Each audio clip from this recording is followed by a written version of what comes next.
issue nyo ba ito? Naging issue nyo ba ito? Why or why not? Billing. Actually, oo. Kasi, syempre, sikat ako. So kailangan. Correct. Hindi. Dati may mga naririnig akong gano'n. Kasi Matet dapat ilagay yun sa ganito, ganyan. Naririnig ko. Pero kasi sa akin, wala naman akong paki doon. Wala akong pakialam kung saan nila ako ilagay at kahit hindi nila ako ilagay. Gulo lang yun. Actually, ikaw naalata ka. Bongga ngayon sa'yo, kasi naalata ko yung dulong ka lagi, and Matet. Lalo na bilang isa lang yung pangalan mo. Oo, and Matet. Ay, unang-una, di ba, nung kayo ni Aiza Sigera, di ba? Saan niya? Sa Shake, Rattle, and Roll. Oo, yung bata pa kayo palagi. So, hindi naman yata naging issue. Wala naman. Shake, Rattle, and Roll, ano? 6. Ako din nandun eh. So, sila! Tatlong episodes yun. Episode ni Aiza, episode niya, tas episode ko. Oo, sa yung TV. Tas syempre ako yung huli sa billing. Okay lang yun, seniority eh. Uy, grabe. Wow! Eto na, naglaga na. How important is it para sa ibang artista? Actually, katulad nga sinabi ni Matet, hindi naman importante sa mga artista yan eh. I'm sure kay Camille hindi importante yan.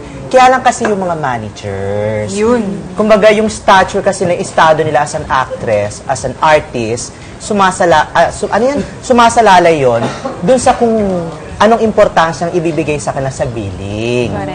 Wala. Pero is it true na yung mga artista, all of them don't care about billing? I guess so. Really? Kasi pag tinanong mo sila na ganito, basta importante sa kanila, maganda yung role, maganda yung project, at hindi naman sila maaapi sa exposure, okay, Diyos me naman, may billing ka nga, tapos walay naman yung performance mo. Bali, wala din. So, mas gusto na lang nila na maganda yung role, and then, masarap pakinggan na pagkatapos ng movie, babatis, ang galing-galing mo. Or nag-mark ka doon Nag-mark ka doon. Sa tingin niyo ba, how does an artista earn her billing status? Ikaw, Ervic, palagay mo, bakit, paano at kailan umaabot sa point na top bill? Sa mga seniority siguro. Tagal. Ikaw, Mars. Sabay tingin kay Yun nga, Matet. nag-agree ako kay Ervic sa seniority. Pero yung sa kaso ni Governor B at saka ni Mother, mahirap yun, di ba, Ray? Ano nangyari? Sabay ba sila? Nilagay siya saan? Kung hindi man siya maging issue kay Mami at kay Tita V. Sa mga fans nila. Oo, magwawala sila talaga. Totoo yun. Tsaka Warla talagang bongga Hindi talaga mo pwedeng sila. pantay na lang? Yun nga ginawa. Ganito siya, di ba screen na gano'n? Tsak, Chak, Nora Vilma, gumaganon. Buti hindi inisyo kung sino yung unang pangalan na lumabas. Sabay. Nora Vilman. Hindi, mas nauna siya ng ilang seconds. Yung mga gano'n, baka may mga gumanon. Oo. Pero yun, yung seniority nga siguro, kung sino yung, alam mo yun. At saka siguro doon sa mga ginawa mong projects, kung puro bida na yung ginawa mo, tapos syempre minsan mapapasama ka sa cast na ensemble, yung marami kayo na may pangalan. Parang of course you would want somehow na based on the previous projects na ginawa mo, medyo you're somewhere up there.